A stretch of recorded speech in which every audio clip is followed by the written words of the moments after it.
नमस्कार दोस्तों, मैं अभिषेक स्वागत करता हूं आपके अपने परिवार इंटायर क्लासेस में। तो कैसे हैं आप सभी? हमें उम्मीद है आप अच्छे होंगे, अपना और अपने परिवार का ख्याल रख रहे होंगे। तो आज है 13 दिसंबर 2025 और आज हम लोग जितने भी इम्पोर्टेंट करंट अफेयर्स हो सकते हैं एसएससी, बैंक, रेलवे, स्टेट और एग्ज़ाम और अन्य प्रतियोगी एग्ज़ामों के लिए, उसको हम लोग लेके चर्चा करेंगे। उससे पहले दिन की शुरुआत एक छोटे से कोट से करेंगे कि अगर ज़िंदगी में कुछ पाना हो तो तरीके बदलो, इरादे नहीं। यानी ज़िंदगी में अगर आप लोगों को कुछ भी पाना है तो अपने तरीके को बदलिए, अपनी जो स्ट्रेटेजी है उसको बदलिए, अपने लक्ष्य को मत बदलिए, अपना जो टारगेट है उसको मत बदलिए। शायद आपको जो स्ट्रेटेजी है वो बदलने से आपको जो लक्ष्य है वो हासिल करने में क्या सहायता मिले। तो स्ट्रेटजी पे काम करिए, अपनी स्ट्रेटजी चेंज करिए कैसे भी, ताकि अपने लक्ष्य को आप प्राप्त कर सकें। चलते हैं हम आज के अपने पहले क्वेश्चन की तरफ। आज का पहला क्वेश्चन है हमारा, सार्वभौमिक स्वास्थ्य कवरेज दिवस कब मनाया जाता है? पहला ऑप्शन है 10 दिसंबर, दूसरा ऑप्शन है 11 दिसंबर, तीसरा ऑप्शन है 12 दिसंबर, चौथा ऑप्शन है 13 दिसंबर। तो इसका राइट आंसर क्या होगा? तो इसका राइट आंसर होगा 12 दिसंबर। यानी कि प्रत्येक वर्ष 12 दिसंबर को हम लोग सार्वभौमिक स्वास्थ्य कवरेज दिवस मनाते हैं। अब बाकी के ऑप्शन की बात की जाए तो 10 दिसंबर को अंतर्राष्ट्रीय मानवाधिकार दिवस मनाते हैं हम लोग। अंतर्राष्ट्रीय मानवाधिकार दिवस।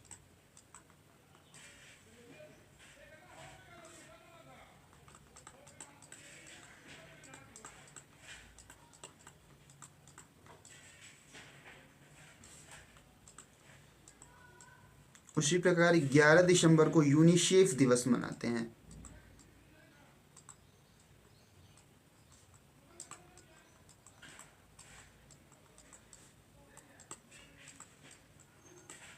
और 12 दिसंबर को हम लोग देखा है कि सार्वभौमिक स्वास्थ्य कवरेज दिवस मनाया जाता है।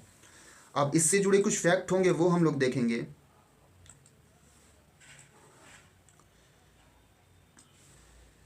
सार्वभौमिक स्वास्थ्य कवरेज यानी यूएचसी, यूनिवर्सल हेल्थ कवरेज का अर्थ है कि सभी लोगों को गुणवत्तापूर्ण स्वास्थ्य सेवाओं की पूरी श्रृंखला तक पहुंच प्राप्त हो जिसकी उन्हें आवश्यकता है, अब जब और जहां भी उन्हें उनकी आवश्यकता हो, वह भी बिना किसी वित्तीय कठिनाई के मिल सके। उसी को हम लोग यूनिवर्सल हेल्थ कवरेज बोला जाता है, जिसका जो डे है हम लोग प्रत्येक वर्ष 12 दिसंबर को मनाते हैं। अब चलते हैं हम आज के अपने नेक्स्ट क्वेश्चन की तरफ। नेक्स्ट क्वेश्चन है, हाल ही में किस राज्य ने खुद को नक्सलवाद मुक्त घोषित किया है? पहला ऑप्शन है छत्तीसगढ़, दूसरा ऑप्शन है झारखंड, तीसरा ऑप्शन है मध्य प्रदेश, चौथा ऑप्शन है उड़ीसा। तो इसका राइट आंसर क्या होगा? तो इसका राइट आंसर है मध्य प्रदेश। यानी कि अभी हाल ही में मध्य प्रदेश सरकार ने खुद को नक्सलवाद मुक्त घोषित किया है। ठीक है, अभी जितने ऑप्शन दिख रहे हैं, छत्तीसगढ़, झारखंड, मध्य प्रदेश, उड़ीसा, आंध्र प्रदेश, ये सभी जो राज्य हैं वो नक्सलवाद से प्रभावित राज्य हैं। चूँकि मध्य प्रदेश अब नक्सलवाद मुक्त हो चुका है। अब इससे जुड़े कुछ फैक्ट होंगे वो हम लोग देखेंगे कि मध्य प्रदेश के मुख्यमंत्री मोहन यादव ने बालाघाट जिले में 2 माओवादियों के आत्मसमर्पण के बाद राज्य को नक्सलवाद मुक्त घोषित किया है। किसने? जो मध्य प्रदेश के मुख्यमंत्री हैं मोहन यादव जी। यह घोषणा उन्होंने भोपाल से वीडियो कॉन्फ्रेंस के माध्यम से संबोधित करते हुए पुनर्वास से कायाकल्प अभियान के अंतर्गत आयोजित एक कार्यक्रम में की थी। तो एक राज्य नक्सलवाद से मुक्त हो चुका है, जो कि नक्सलवाद मुक्त भारत अभियान में एक अहम भूमिका निभाएगा ये। चलते हैं हम अपने नेक्स्ट क्वेश्चन की तरफ आगे। नेक्स्ट क्वेश्चन है हम लोग का, हाल ही में किसने 8वीं बार FIH पुरुष जूनियर हॉकी विश्व कप का खिताब जीता? पहला ऑप्शन है फ्रांस, दूसरा ऑप्शन है जर्मनी, तीसरा ऑप्शन है भारत, चौथा ऑप्शन ईरान। तो इसका राइट आंसर क्या होगा? तो इसका राइट आंसर होगा जर्मनी, यानी कि जर्मनी ने अभी 8वीं बार FIH पुरुष जूनियर हॉकी विश्व कप का क्या खिताब जीता है। जर्मनी की राजधानी क्या होगी, तो बर्लिन इसकी राजधानी होगी जर्मनी की, और ये यूरोपियन कंट्री है। फ्रांस की राजधानी होगी पेरिस, ये भी यूरोपियन कंट्री है। भारत की राजधानी जानते हैं आप लोग, ईरान की राजधानी तेहरान, और ये गल्फ कंट्री है, अरब प्रायद्वीप में स्थित एक देश है। अब इससे जुड़े कुछ फैक्ट होंगे वो हम लोग देखेंगे। जर्मनी ने 8वीं बार FIH पुरुष जूनियर हॉकी विश्व कप का खिताब जीता। चेन्नई में खेले गए मैच में स्पेन के साथ निर्धारित समय में 1-1 से ड्रॉ रहा और पेनल्टी शूटआउट में 3-2 से जीत हासिल कर जर्मनी ने 8वां FIH पुरुष जूनियर हॉकी विश्व कप खिताब वापस जीत लिया। यानी इसने जो फाइनल में किसको हराया है, तो स्पेन को हराया है। स्पेन। मेजबान भारत ने दिन में पहले अर्जेंटीना को 4-2 से हराकर कांस्य पदक हासिल किया। यानी भारत ने भी कांस्य पदक हासिल किया है।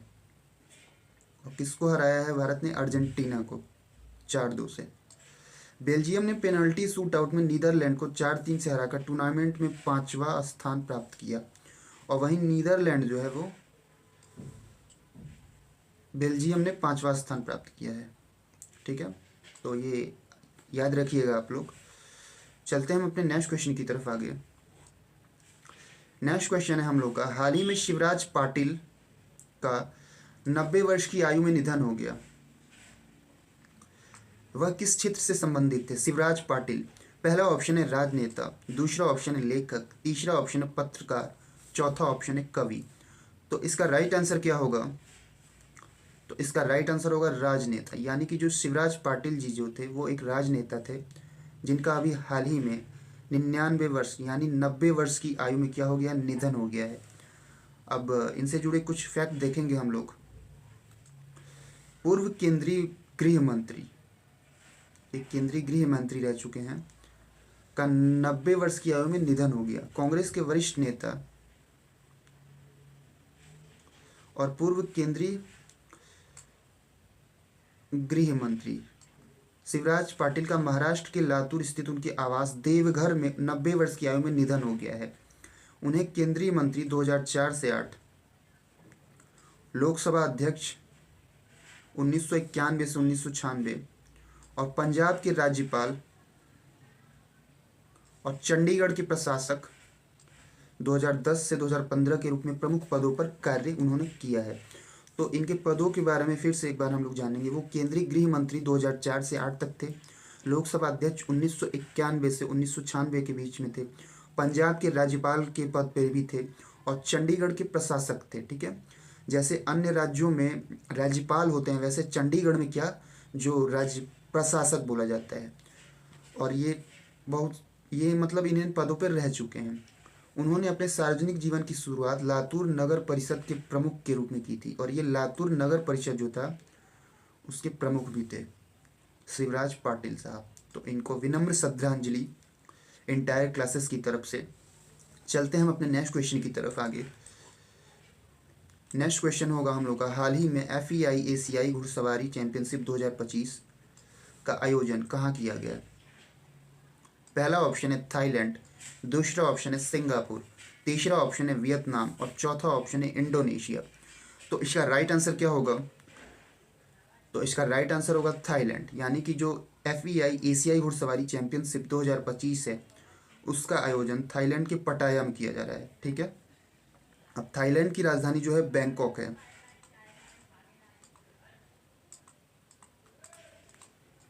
बैंकॉक एशियन कंट्री है।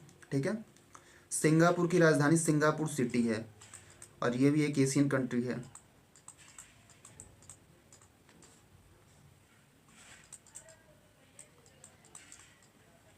उसी प्रकार वियतनाम की राजधानी हनोई है। इंडोनेशिया की राजधानी जकार्ता है और इसकी एक और नई राजधानी भी अभी बनाई जाने का प्रस्ताव रखा गया है, नुसंतारा, क्योंकि इंडोनेशिया जो है वो जलवायु परिवर्तन की वजह से क्या ये डूबने वाला है समुद्र में। तो नई राजधानी जो है नुसंतारा को क्या किया गया है, घोषित किया गया है। अब ये जो एशियाई घुड़सवारी चैंपियनशिप है, इससे जुड़े कुछ फैक्ट होंगे वो हम लोग देखेंगे कि द्वितीय FEI एशियाई घुड़सवारी चैंपियनशिप ये दूसरी है। 2025 का आयोजन पटाया थाईलैंड में हुआ। अंतर्राष्ट्रीय घुड़सवारी खेल महासंघ यानी FEI इसका पूरा रूप है। इंटरनेशनल, ठीक है, हॉर्स प्ले यूनियन द्वारा आयोजित यह चैंपियनशिप द्विवार्षिक रूप से आयोजित की जाती है। इसका पहला संस्करण 2019 में हुआ था, पहला संस्करण। थाईलैंड 7 पदक जीता है, जिसमें से 3 स्वर्ण 4 कांस्य। सर्वश्रेष्ठ प्रदर्शन रहा थाईलैंड का, यानी कि जो मेजबान देश है उसी का क्या है, सर्वश्रेष्ठ प्रदर्शन रहा है। टोटल 7 पदक जीते हैं, जिसमें से 3 जो है गोल्ड और 4 कांस्य। भारत ने 5 पदक जीते हैं, जिसमें 1 स्वर्ण और 4 रजत। आशीष लिमाय स्वर्ण पदक जीतने वाले पहले भारतीय घुड़सवार बने हैं, आशीष लिमाय। चलते हैं हम अपने नेक्स्ट क्वेश्चन की तरफ आगे। नेक्स्ट क्वेश्चन है, हाल ही में भारत की पहली स्वदेशी हाइड्रोजन फेरी का शुभारंभ कहाँ किया गया? पहला ऑप्शन है लखनऊ, दूसरा ऑप्शन है वाराणसी, तीसरा ऑप्शन है पटना, चौथा ऑप्शन है कोलकाता। तो इसका राइट आंसर क्या होगा? तो इसका राइट आंसर होगा वाराणसी, यानी कि वाराणसी में अभी हाल ही में भारत की पहली स्वदेशी हाइड्रोजन फेरी जो है उसका शुभारंभ किया गया है। अब इससे जुड़े कुछ फैक्ट होंगे वो हम लोग देखेंगे। भारत ने वाराणसी में पहली स्वदेशी हाइड्रोजन फेरी का शुभारंभ किया। भारत ने अपना पहला पूर्णतः स्वदेशी हाइड्रोजन ईंधन सेल यात्री पोत लॉन्च किया, जिसने वाराणसी के नमो घाट से वाणिज्यिक परिचालन शुरू किया। कहाँ से? वाराणसी के नमो घाट से। केंद्रीय मंत्री सर्बानंद सोनोवाल ने पोत को हरी झंडी दिखाकर रवाना किया। इसको हरी झंडी किसने दिखाया? सर्बानंद सोनोवाल ने। केंद्रीय पोत एवं पोत मंत्री ये हैं। पोत की पहली वाणिज्यिक यात्रा नमो घाट से ललिता घाट तक 5 किलोमीटर की दूरी पर हुई। यह भारत का पहला यात्री पोत है जो हाइड्रोजन ईंधन सेल प्रणोदन का प्रदर्शन करता है। चलते हैं हम अपने नेक्स्ट क्वेश्चन की तरफ आगे। नेक्स्ट क्वेश्चन है हम लोग का, हाल ही में राष्ट्रपति द्रौपदी मुर्मू किस राज्य की 2 दिवसीय यात्रा पर हैं? पहला ऑप्शन है नागालैंड, दूसरा ऑप्शन है त्रिपुरा, तीसरा ऑप्शन है मणिपुर और चौथा ऑप्शन है अरुणाचल प्रदेश। तो इसका राइट आंसर क्या होगा? इसका राइट आंसर होगा मणिपुर, यानी कि अभी हाल ही में हमारी जो राष्ट्रपति द्रौपदी मुर्मू जी हैं वो मणिपुर के 2 दिवसीय दौरे पर गई हैं। मणिपुर, अब ये जो राज्य हैं इनके बारे में थोड़ा सा देखेंगे। नागालैंड की राजधानी है कोहिमा, ठीक है। त्रिपुरा की राजधानी अगरतला और मणिपुर की राजधानी क्या है जो इम्फाल। अरुणाचल प्रदेश की राजधानी है ईटानगर, ठीक है। इनके अगर मुख्यमंत्री की बात की जाए इन राज्यों की, नागालैंड के हैं नेफ्यू रियो, त्रिपुरा के हैं विप्लव कुमार देव और मानिक शाह, और मणिपुर के हैं एन वीरेन सिंह। यहाँ पे अभी प्रेसिडेंट रूल चल रहा है। और अरुणाचल प्रदेश के कौन है? पेमा खांडू हैं। अब इससे जुड़े कुछ फैक्ट होंगे वो हम लोग देखेंगे। राष्ट्रपति मुर्मू का मणिपुर में 2 दिवसीय जनसंपर्क कार्यक्रम। इम्फाल में ये कार्यक्रम हुआ है। हार्दिक स्वागत, पोलो मैच का दौरा किया गया और नागरिक कार्यक्रम और कई विकास परियोजनाओं का भी क्या किया गया? शुभारंभ किया गया। सामुदायिक सहयोग के बारे में देखा जाए तो इम्फाल में आंतरिक रूप से विस्थापित व्यक्तियों से मुलाकात की गई, उनकी चिंताओं की समीक्षा की गई और सहायता उपाय जो थे उस पर चर्चा की गई। ऐतिहासिक और क्षेत्रीय संपर्क की बात की जाए तो नूपी लाल स्मारक पर श्रद्धांजलि अर्पण, उसके बाद सेनापति में परियोजनाओं का उद्घाटन और लोगों से वार्ता की गई। किसके द्वारा? राष्ट्रपति द्रौपदी मुर्मू जी के द्वारा। अब राष्ट्रपति द्रौपदी मुर्मू जी की बात की जाए तो भारत की 15वीं राष्ट्रपति हैं, 15th नंबर की राष्ट्रपति हैं, जो जुलाई 2022 से ये अपने पद पे बनी हुई हैं, ठीक है, राष्ट्रपति द्रौपदी मुर्मू। और इनका जो राष्ट्रपति के बारे में बताया गया संविधान में वो 52 से 62 आर्टिकल में इनका उल्लेख है। आर्टिकल 52 से 62 तक। चलते हम अपने नेक्स्ट क्वेश्चन की तरफ आगे। हाल ही में एशियाई युवा पैरा गेम्स में तैराकों ने कितने स्वर्ण पदक जीते? पहला ऑप्शन है 5, दूसरा ऑप्शन है 1, तीसरा ऑप्शन है 7, चौथा ऑप्शन है 2। तो तो इसका राइट आंसर क्या होगा? तो इसका राइट आंसर होगा 2। यानी कि एशियाई युवा पैरा गेम्स में भारतीय जो तैराक है उन्होंने टोटल 2 गोल्ड मेडल जीते हैं। अब इससे जुड़े कुछ फैक्ट होंगे वो हम लोग देखेंगे। एशियाई युवा पैरा गेम्स में भारतीय तैराकों ने 2 स्वर्ण पदक जीते। दुबई में आयोजित एशियाई युवा पैरा गेम्स 2025 के उद्घाटन दिवस पर भारतीय पैरा तैराक अब्दुल कादिर इंदौरी, ये पैरा तैराक हैं, ने 50 मीटर बटरफ्लाई और 50 मीटर बैक स्ट्रोक स्पर्धाओं में 2 स्वर्ण पदक जीता। इन्होंने 2 स्वर्ण पदक जीते एक ही लोग ने, 50 मीटर बटरफ्लाई में और 50 मीटर बैक स्ट्रोक स्पर्धा में। उनकी जीत युवा एथलीटों के बीच पैरा खेलों में भारत की बढ़ती ताकत को दर्शाती है। खेलों का शुभारंभ भव्य समारोह और एशियाई देशों की व्यापक भागीदारी के साथ हुआ। तो ये जो एशिया युवा पैरा गेम्स में 2 पदक जीते भारतीय तैराकों ने और ये दुबई में आयोजित हो रही है। चलते हम अपने नेक्स्ट क्वेश्चन की तरफ आगे। नेक्स्ट क्वेश्चन है हम लोग का, हाल ही में किसे गोल्डन ग्लोब्स हॉरिजॉन अवार्ड से सम्मानित किया गया? कौन सा अवार्ड है? Golden Globes horizon award. पहला ऑप्शन है सारा अली खान, दूसरा ऑप्शन है आलिया भट्ट, तीसरा ऑप्शन है जानवी कपूर और चौथा ऑप्शन है कृति सेन। तो इसका राइट आंसर क्या होगा? तो इसका राइट आंसर होगा आलिया भट्ट। यानी कि आलिया भट्ट जो हैं उनको अभी हाल ही में गोल्डन ग्लोब्स हॉरिजॉन अवार्ड से सम्मानित किया गया। अब इससे जुड़े कुछ फैक्ट होंगे वो हम लोग देखेंगे। ये आलिया भट्ट जी हैं, ठीक है, और हिंद सबरी हैं ट्यूनीशिया की। इनको दोनों लोगों को मिला है ये पुरस्कार। आलिया भट्ट ने रेड सी फिल्म फेस्टिवल में सम्मानित किया गया।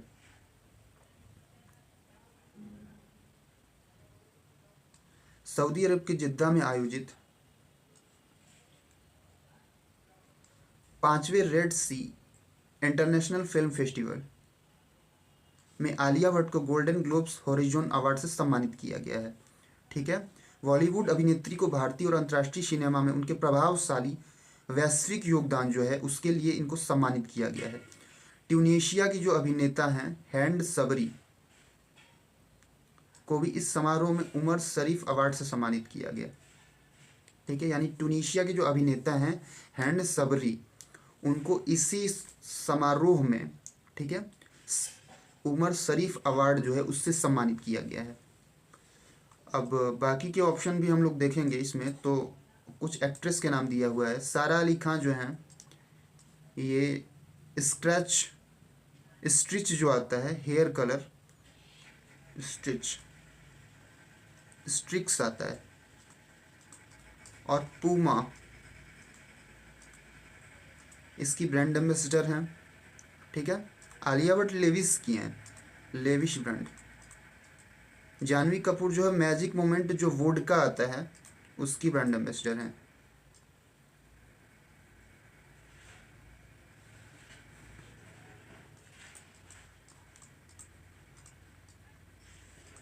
सॉरी ये थोड़ा सा इसमें से मिस्टेक हो गया है।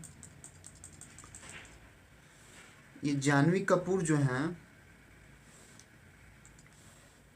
ये शुगर फ्री जो है उसकी ब्रांड एम्बेसडर है, sugar free.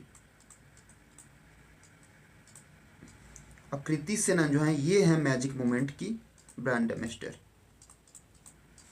Magic moment vodka जो आता है।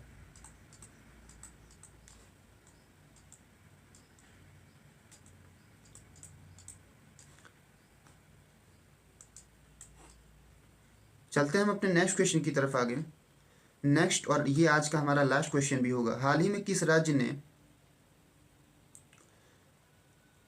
राज्य के मुख्यमंत्री ने उस्मानिया विश्वविद्यालय के उन्नयन के लिए 1000 करोड़ की घोषणा की है? पहला ऑप्शन है हमारा तेलंगाना, दूसरा ऑप्शन है हमारा आंध्र प्रदेश, तीसरा ऑप्शन है कर्नाटका और चौथा ऑप्शन है उत्तर प्रदेश। तो इसका राइट आंसर क्या होगा?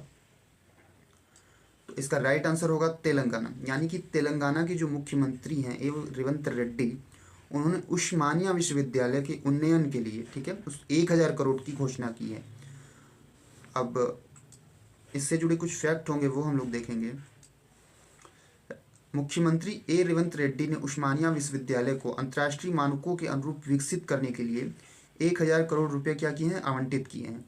यह निवेश तेलंगाना राज्य आंदोलन में महत्वपूर्ण भूमिका निभाने वाले इस शताब्दी पुराने संस्थान की अवसंरचना इंफ्रास्ट्रक्चर जो होता है के विकास और आधुनिकीकरण यानी मॉडर्नाइजेशन पर केंद्रित है। अब बात की जाए तेलंगाना की, तो तेलंगाना जो था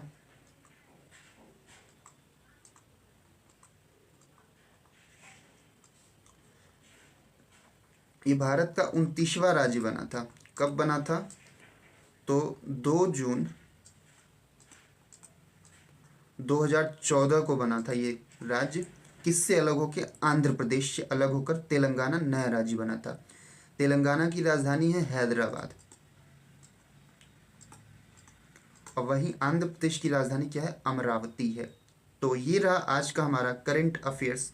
अगर इसकी आपको पीडीएफ चाहिए तो आप हमारे टेलीग्राम चैनल से जाके डाउनलोड कर सकते हैं, जिसका लिंक्स हमारे यूट्यूब बॉक्स के डिस्क्रिप्शन बॉक्स में उपलब्ध है। तो आज के लिए इतना ही, मिलते हैं हम लोग नेक्स्ट वीडियो में। Thank you so much.